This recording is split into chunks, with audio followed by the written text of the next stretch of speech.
Paz do Senhor, irmãos. Amém. É bom tê-los aqui nessa noite.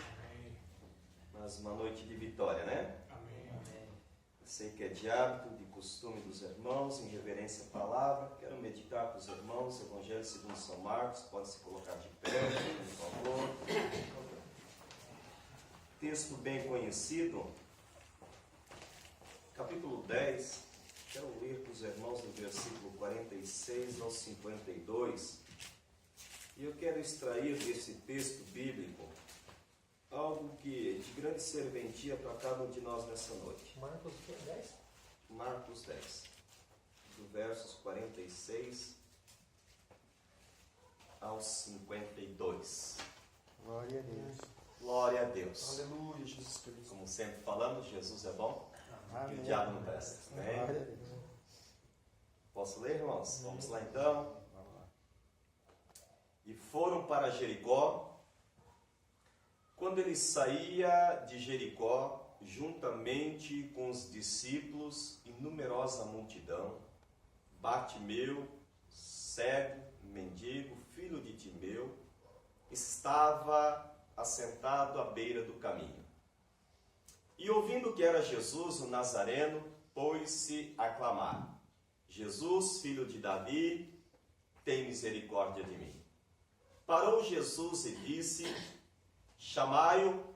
Chamaram então o cego, dizendo-lhe: tem bom ânimo, levanta-te, ele te chama.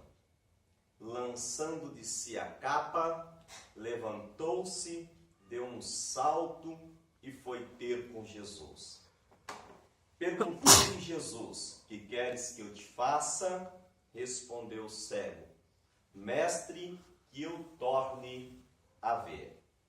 Então Jesus lhe disse: vai, a tua fé te salvou. E imediatamente tornou a ver e seguia a Jesus estrada fora. Amém, Amém. e amém. Amém. Glória a Deus. Amém. Glória a Deus. Então, quantas vezes vocês ouviram essa mensagem?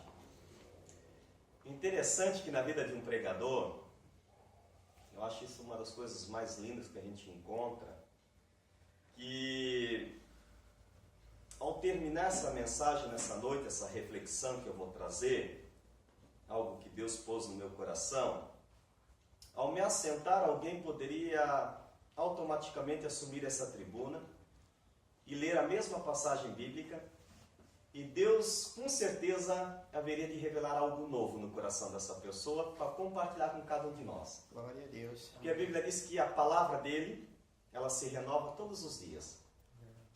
E eu já preguei essa mensagem algumas vezes, mas nessa noite eu quero trazer ao coração dos irmãos sobre a importância de nós não desperdiçarmos as oportunidades que passam diante de nós. Há um ditado que diz, há alguém que diga que o pior cego não é aquele que sofre de uma deficiência visual, mas o pior cego é aquele que Deus presenteou ele com uma visão boa, ele consegue enxergar tudo que Deus fez, tudo que está à sua frente, mas muitas das vezes as oportunidades passam diante dessa pessoa e ele não percebe.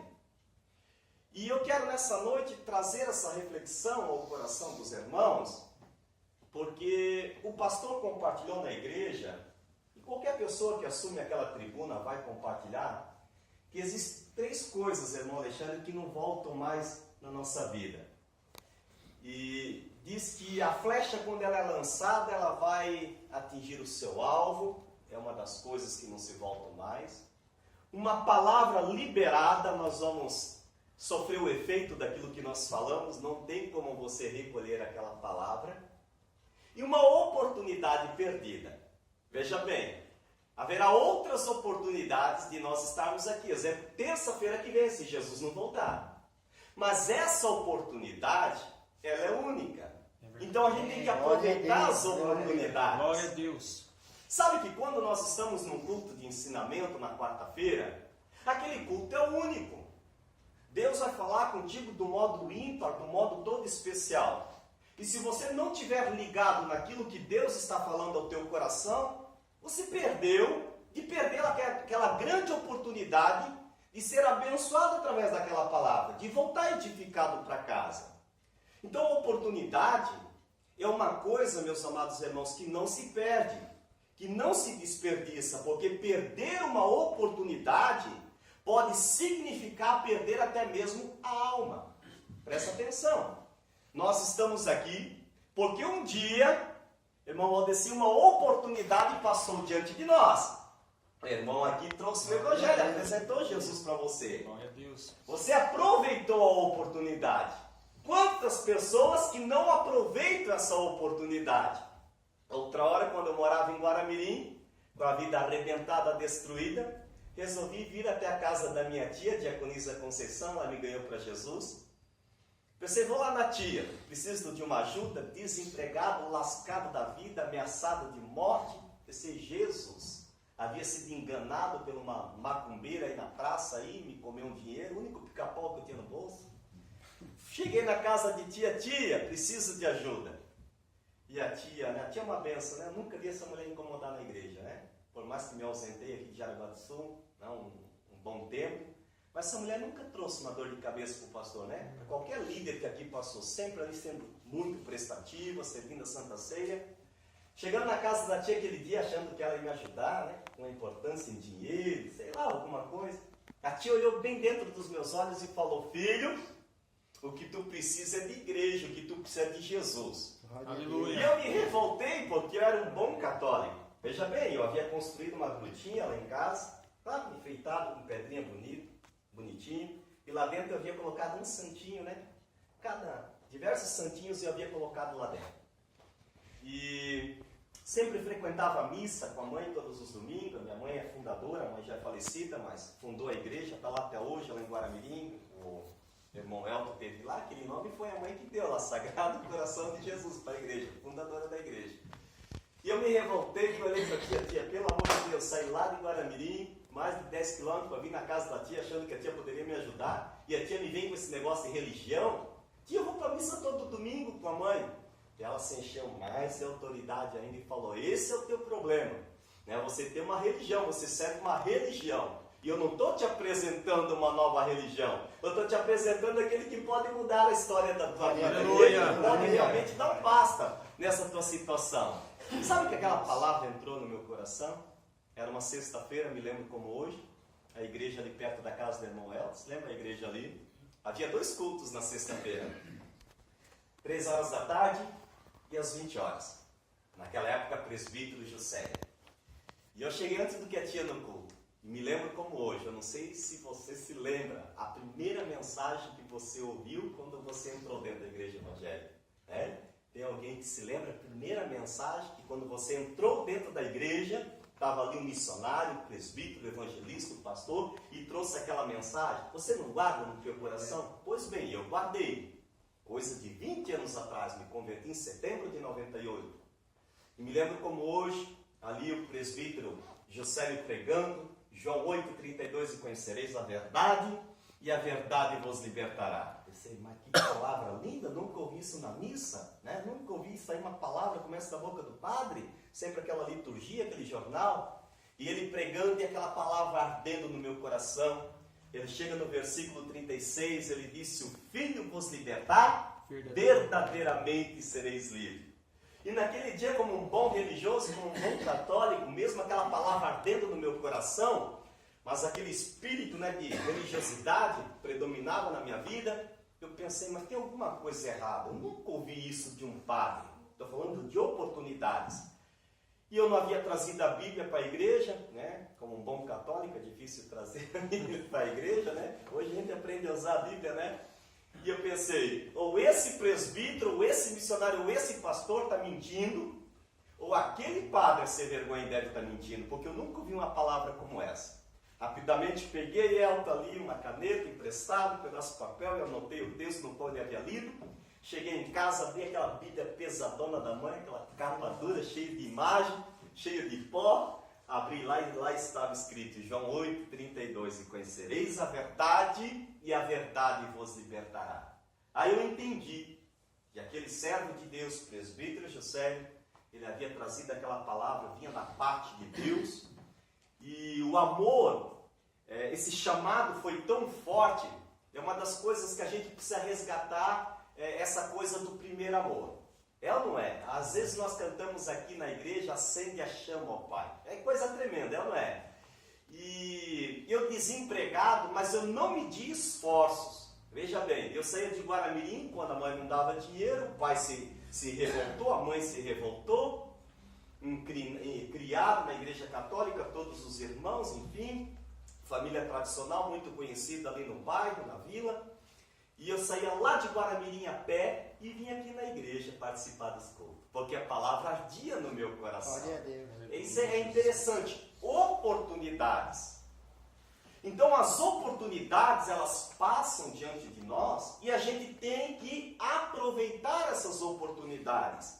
Então perder uma oportunidade pode significar representar isso, até mesmo perder a alma. E eu não sei, meu amado irmão, quantas oportunidades você já teve.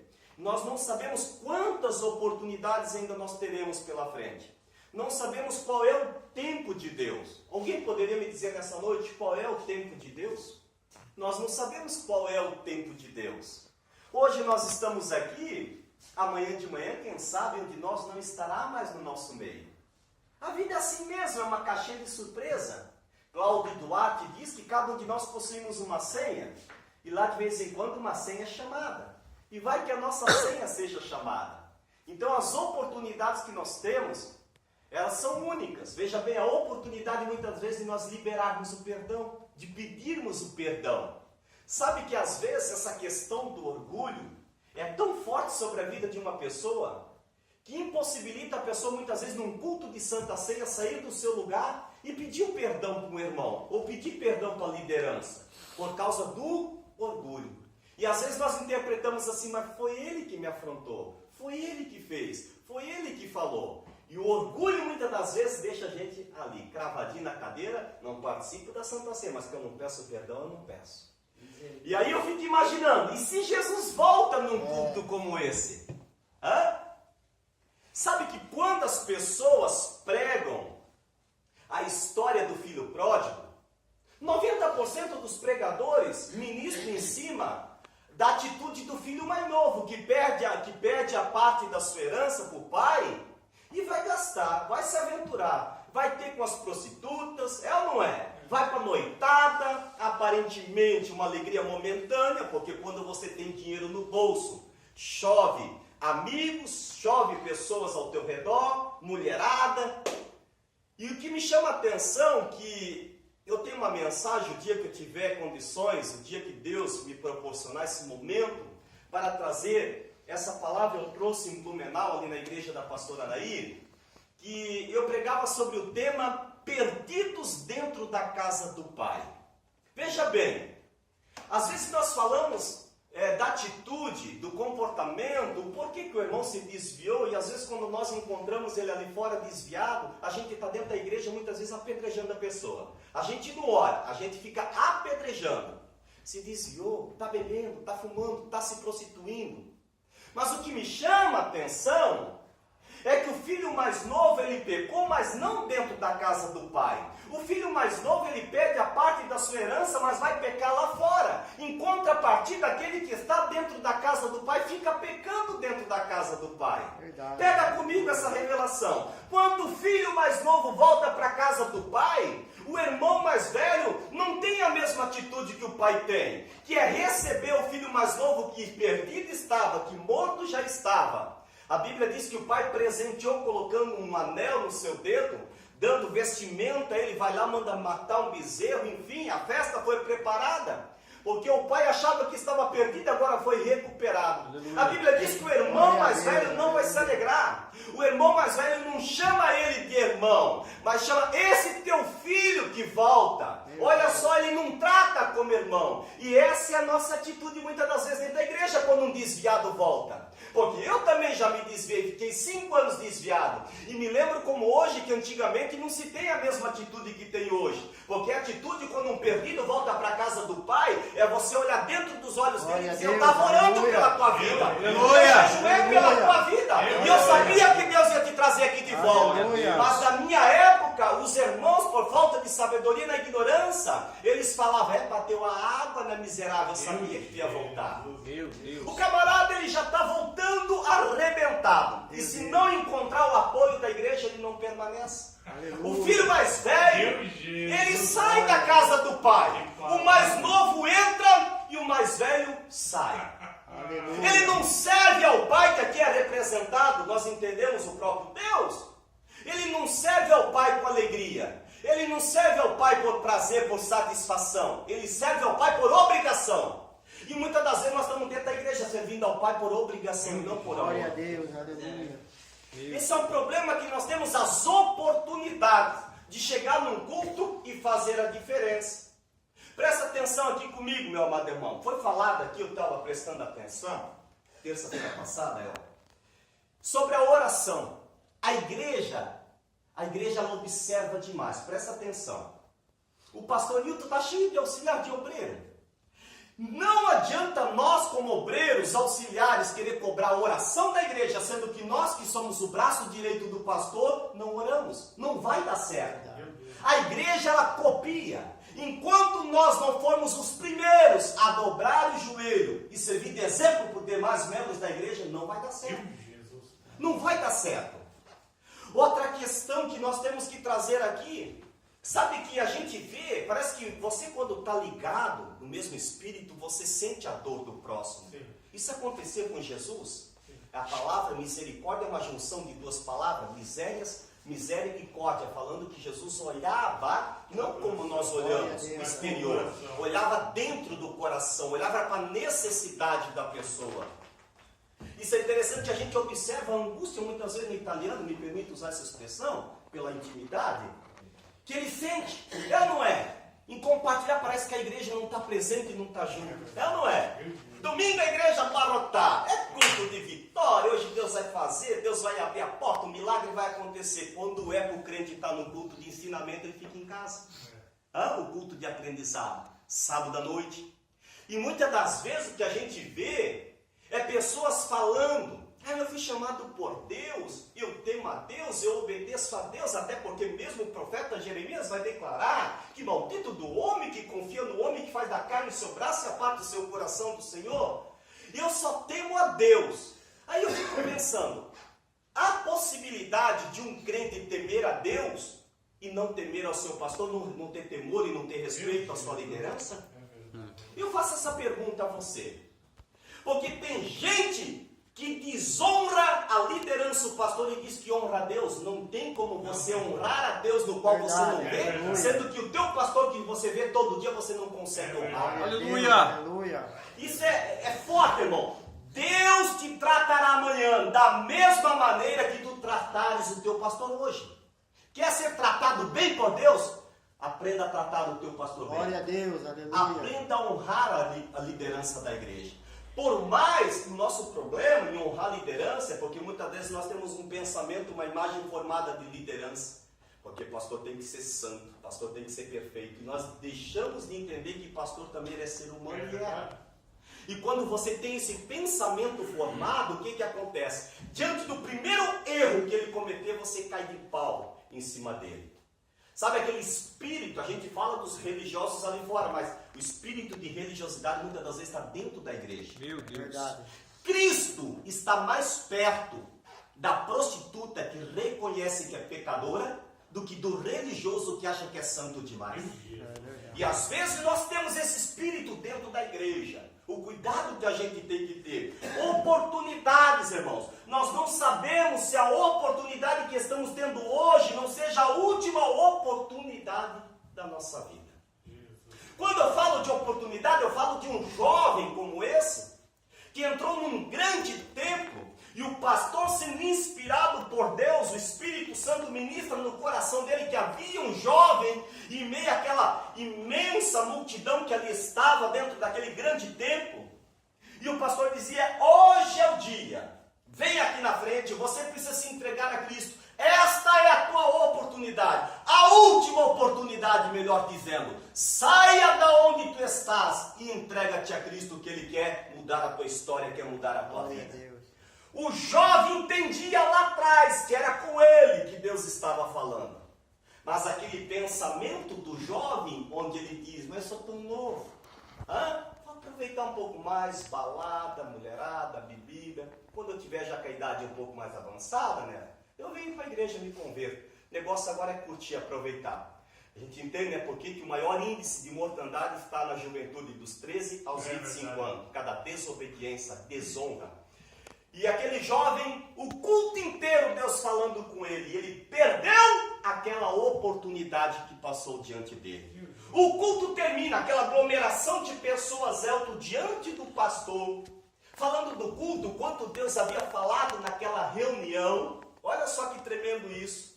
Daqui de a pouco, um grande estrondo na frente da igreja. A avenida passava bem em frente à igreja.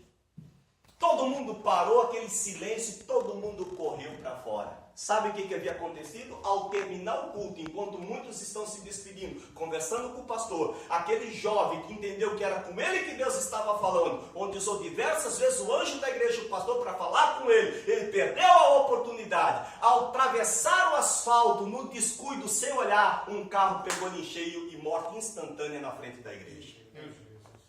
Uma coisa eu aprendo: ninguém parte dessa para outra sem antes ter tido uma oportunidade. É isso mesmo. Todos nós temos a oportunidade. Então nós temos que aprender a aproveitar, a agarrar as oportunidades.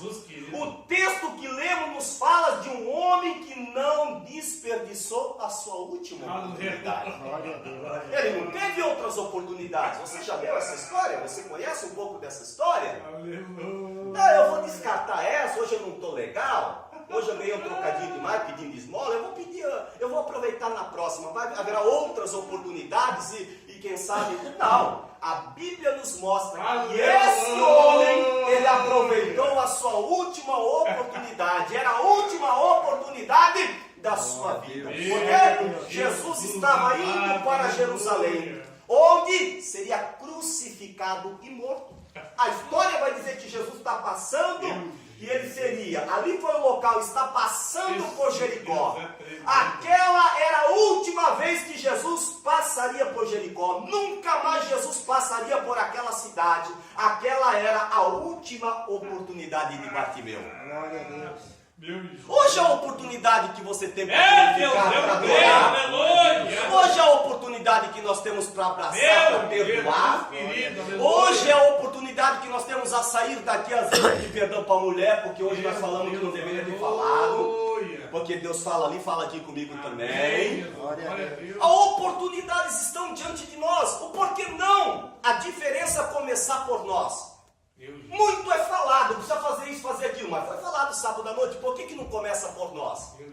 Sabe, nós temos que sair desse negócio da teoria para a prática. Aleluia. Sabe que é tão fácil falar, vamos entregar convite, mas cadê as pessoas para chegar na praça com um punhado de convite e falar aqui, ó, através desse convite, hoje à noite tem culto, tem uma palavra de vitória para você. Aleluia, Jesus querido. Sabe, a igreja, ela vive um espírito muito ruim. Não falo da igreja aqui, eu falo num contexto geral, as igrejas evangélicas. Sabe, síndrome muitas vezes, uma síndrome que tem muitas das vezes, entrado ali na vida, no corpo, na alma, no coração de muitos crentes, sabe, crentes anorexos. É uma palavra do Jean Porto que fala a respeito disso. Anorexia espiritual. Perderam o apetite pela palavra. Perderam. Crentes leprosos dentro da igreja. Sabe que uma das características de uma pessoa quando está no estágio final da lepra, ele perde a sensibilidade. Ele não tem mais supressão térmica, não sabe distinguir entre o calor e o frio. O estado final da lepra faz com que você, alguns membros ali, do teu corpo sejam mutilados. Por exemplo, cartilagem, nariz, orelha. Isso é verdade. E interessante que um leproso, quando ele está no seu estágio final, você pode chegar com uma faca, com uma agulha, com uma gilete, você pode penetrar ele e ele não sente mais nada. Sabe que às vezes é a impressão que a gente tem, né? A palavra está vindo fresquinha do céu, maná fresquinha do céu. E tem crente lá assim no povo. Não abre a boca para adorar. Não abre a boca para glorificar. Você consegue entender por que o povo de missão tem sido muito mais abençoado do que o próprio crente? Porque o de missão vem e glorifica a Deus, em contrapartida o crente que deveria ser exemplo está calado dentro da igreja. Não ora, não jejua, não glorifica. Antigamente eu fui criado assim, irmão. Era meia hora de oração. Meia hora. E a hora passava voando, sabe por quê? Nós buscávamos a Deus com intensidade. Sabe, hoje os crentes não querem mais orar. E eu aprendi que muita oração, muita vitória, muito milagre. Pouca oração, pouco milagre. Pouca vitória e nada de oração, nada de milagre. A escassez que nós estamos vivendo dentro da igreja, o culpado não é Deus, porque Ele sempre foi gerador de milagre e continuará sendo. O problema somos nós que estamos deixando de fazer aquilo que nós fazíamos no passado. Antigamente, quando a gente tinha uma dor de barriga, antes de pensar em ir na farmácia, a gente dobrava o joelho e pedia cura para Deus. Hoje a gente vai direto na farmácia, a gente não consulta mais a Deus, a gente não ora mais a Deus. Tempo da facilidade, tudo está diante de nós. Sabe que a gente tem que aproveitar. E Bartimeu, ele aproveitou a oportunidade. Jericó, meu amado irmão, era o último posto de parada antes de chegar a Jerusalém. Era a cidade onde as caravanas se abasteciam e compravam seus mantimentos, suas provisões. Era onde as pessoas se reuniam em grupos para organizarem suas viagens e caravanas para subirem a Jerusalém. Agora pega comigo aqui. Isso aí é algo meu. Estão subindo, as caravanas estão passando. Bartimeu está ali. Era de costume, né? Eu fico imaginando, né? Viver de migalha, né? Alguém que é rejeitado pela sociedade. Eu já vi alguém pregar dizendo que era cego de nascença, mas a Bíblia aqui está dizendo que ele voltou a ter visão. Significa que em algum momento da vida ele enxergou. Imagina você ser bem aceito pela sociedade, ter a porta aberta para você, poder ter o direito de ir e vir, e agora por causa de uma deficiência, as portas são fechadas, pessoas passam de largo por você, você é rejeitado pela sociedade. Imagina. Esse homem tinha motivo de sobra para cair numa depressão profunda, sim ou não? Sim. Hoje você pode trabalhar, hoje você tem força, hoje você tem saúde, e amanhã você acorda cego, debilitado, amanhã você acorda, muitas das vezes paralítico, surdo, mudo, e ele agora, a Bíblia diz que está ali, ele escuta aquele barulho todo, uma pergunta é feita, quem está passando aqui? Alguém vai falar para ele? É Jesus, é o filho de Davi, é o Todo-Poderoso, é aquele que cura, é aquele que liberta, é aquele que transforma, é aquele que devolve a visão, é aquele que devolve a audição, é aquele que devolve a fala, é aquele que devolve o movimento nas pernas. Ah, é ele! É a minha oportunidade. Glória a Deus. E eu não vou perder essa oportunidade. Interessante isso, né? E ele começa a clamar ao Senhor. Interessante que isso acontece também dentro da igreja. Você já viu como o nosso glória a Deus, o nosso aleluia, muitas das vezes irrita as pessoas, incomoda algumas pessoas? Tem gente que eu já vi falar, mas eu não gosto que aquele irmão glorifica tão alto assim. Por que gritar? Jesus não é surdo. Certo, Jesus não é surdo, mas ele também não é nervoso. Pode falar, pode gritar, não tem problema nenhum. Às vezes a gente fala o porquê da atitude daquele irmão, só que a gente não procura saber a história dele, o que aconteceu, o que motiva ele glorificar na igreja. Exemplo, Serginho. Você conhece o testemunho do Serginho? Por que ele dá aqueles glória a Deus? Esse é um que poderia ter se desviado no mesmo dia que se batizou, porque eu acho que fui eu e mais alguém que batizou ele aqui no Rio. Foi ou não foi? Para casa, acidente, ficou naquela situação. Poderia ter pensado, né? Porque com certeza as setas do inimigo vêm ou não vêm? Ó, se batizou hoje, olha o que aconteceu contigo. Hã? Poderia, mas está ali firme na igreja. Então a gente não sabe a história da pessoa. Sabe que o que deveria haver na igreja, não sei se já aconteceu aqui, mas que funciona muito em algumas igrejas, começando por nós aqui, os obreiros, no sábado à noite, na quarta-feira, termos esse exemplo de ter essa iniciativa, pegar junto com o pastor, com o nosso líder, de fazer aquela oração em alta voz, assim, em alta voz, que eu digo, orando num tom de voz que todos possam ouvir.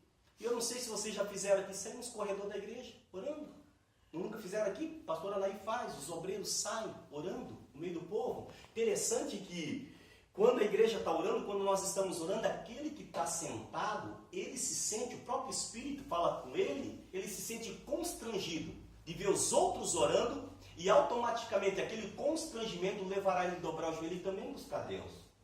Está entendendo? Então a gente precisa fazer isso, tanto na quarta quanto no sábado. Porque o desejo do nosso pastor é o quê? Ver a igreja lotada não somente no domingo, mas ver a nossa igreja lotada na quarta e no sábado. Aí cai entre nós aqui, você não ficaria feliz como um auxiliar, como um obreiro, tá junto, engajado nessa obra? Tem vezes o braço de Moisés cansa. E alguém tem que estar do lado para sustentar esse braço. Você conhece a história? Sim. Enquanto o braço está erguido, o povo de Deus vence, o povo de Deus prevalece. Mas por muito tempo erguido aqui, ó, sem um apoio, ele cansa, ele desce. E quando o braço desce, o povo inimigo começa a vencer. É ali que tem que ter alguém do lado. É ali que tem que ter um arão do lado para sustentar. E o braço sustentado, o povo de Deus continua prevalecendo. Glória a Deus. Às vezes o braço do nosso pastor vai cansar, porque sozinho muito pouco pode se fazer. Mas quando o povo está junto, engajado no mesmo propósito, na mesma visão, meu irmão, não tem para o inferno não. A palavra que foi lida, as portas do inferno não prevalecerão contra a igreja do Senhor. Aleluia. Eu quero que você se coloque de pé, termina a glória. Guarde essa palavra no teu coração. Diga para o teu irmão aí, que está do teu lado, não perca a oportunidade. Perca a oportunidade. Não podemos perder uma oportunidade. Aleluia. Amanhã nós temos a oportunidade de fazer com que o culto de quarta-feira seja especial para nós. Aleluia. Seja o culto. Quem faz o culto não é o pastor. Quem faz o culto somos nós. Porque o pastor pode ser o mais espiritual que for. Pode ser o mais pentecostal se for. Se eu não fizer minha parte, nada vai acontecer. Se eu não der liberdade, nada vai acontecer. Então quem faz o culto somos nós. Experimenta vir amanhã, dobrar o teu joelho, buscar a Deus, orar e pedir: Espírito Santo, fala comigo nessa noite. Senhor, eu te dou total liberdade, enche a minha vida, enche meu coração. Fala aquilo que o presbítero Jonas falou ontem à noite, porque Deus aqui tem uma queixa. A queixa do Senhor é essa contra a igreja de Laodiceia. A igreja de Laodiceia tem tudo, mas faltava algo que falta para nós. A igreja de Jaraguá do Sul tem tudo, tem ar-condicionado, tem uma boa pintura na parede, tem cadeira, tem um bom pastor, tem uma boa equipe, mas o que falta é a mesma coisa que Jesus está dizendo que falta para a igreja de Laodiceia. Abandonaste o primeiro amor. É o que nós precisamos, voltar ao primeiro amor. Lembra quando você erguia a mão e adorava Ele de verdade, de coração? Lembra quando você chorava na presença de Deus? Hoje está tão difícil. Então falta um pouquinho mais de nós, né, irmão? Vamos agradecer ao Senhor nessa noite, então.